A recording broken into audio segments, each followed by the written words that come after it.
Hello guys, welcome to my YouTube channel Naruto. അപ്പം നമ്മുടെ ഒരു സബ്സ്ക്രൈബർ പറഞ്ഞിട്ടുണ്ടായ മിനാട്ടോയെ കുറിച്ച് ചെയ്യാനായിട്ട്. അപ്പം ഇന്നത്തെ വീഡിയോ മിനാട്ടോയെ കുറിച്ച് ചെയ്യാനാണ്. അപ്പോൾ ഇതുവരെ വീഡിയോ കണ്ടിട്ട് സബ്സ്ക്രൈബ് ചെയ്യാത്തവരും ലൈക്ക് ചെയ്യാത്തവരും കമൻറ്റ് ചെയ്യാത്തവരും എല്ലാവരും സബ്സ്ക്രൈബും കമൻറ്റും ലൈക്കും ചെയ്തേക്കണേ. അപ്പോൾ നമുക്ക് വീഡിയോയിലോട്ട് കടന്നാലോ. മിനാറ്റോ നാമികാസെ അഥവാ കൊനോഹയുടെ മഞ്ഞ മിന്നലിന്റെ യെല്ലോ ഫ്ലാഷ് കഥ വളരെ ആവേശകരവും അതേസമയം വൈകാരികവുമാണ്.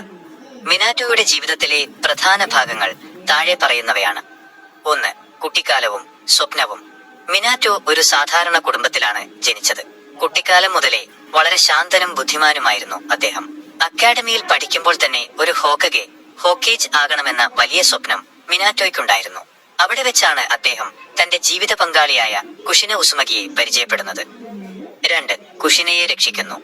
കുഷിനയുടെ ചുവന്ന മുടിയുടെ പേരിൽ മറ്റുള്ളവർ അവളെ കളിയാക്കുമായിരുന്നു. ഒരിക്കൽ ശത്രുരാജ്യത്തെ നിഞ്ചകൾ കുഷിനയെ തട്ടിക്കൊണ്ടുപോയി.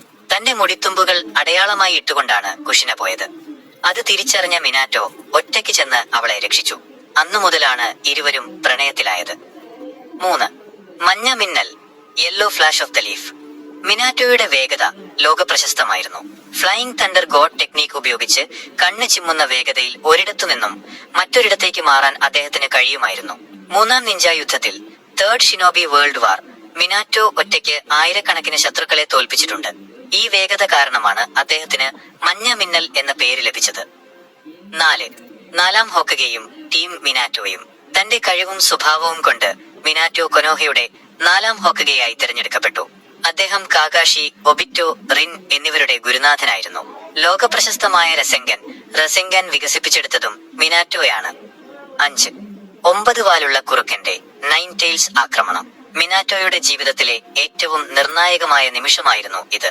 നരൂട്ടോ ജനിച്ച ദിവസം ഒരു മുഖംമൂടി ധരിച്ച നിഞ്ച ഒബിറ്റോ കുഷിനയുടെ ഉള്ളിലുണ്ടായിരുന്ന 9 വാലുള്ള കുറുക്കനെ കുരാമ മോചിപ്പിച്ചു.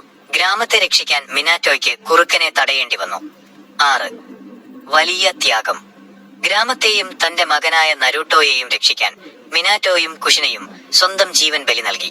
കുറുക്കന്റെ പകുതി ശക്തി മിനാറ്റോ സ്വന്തം ശരീരത്തിലും ബാക്കി പകുതി നരൂട്ടോയുടെ ഉള്ളിലും മുദ്രവെച്ചു. സീൽ.